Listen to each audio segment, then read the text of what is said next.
సుకన్య వాళ్ళ దగ్గరికి వెళ్ళి చవన మహర్షి రమ్మంటున్నాడని చెప్పింది. వాళ్ళు వణుక్కుంటూ వచ్చారు. చవన మహర్షికి కళ్ళు కూడా సరిగా కనిపించటం లేదు. ఆయన వీళ్ళు వచ్చారని విని కొంచెం సిగ్గుపడుతూ ఇలా అన్నాడు. అబ్బాయిలు, మీరు చెప్పింది నిజం.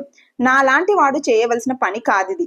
ముసలివాణ్ణై దిక్కు లేకుండా అడవిలో పడి ఉన్న నా కంట్లో ఈ పిల్ల పుల్లతో పొడిచి నన్ను గుడ్డివాణ్ణి చేసింది. అందువల్ల గతి లేక చేసే దిక్కు లేక నువ్వే నన్ను పెళ్లి చేసుకో అన్నా. నా అదృష్టం బాగుండి ఈ పిల్ల ఒప్పుకుంది. వీళ్ళ నాన్న శర్యాతి మహారాజు కూడా ఒప్పుకున్నాడు.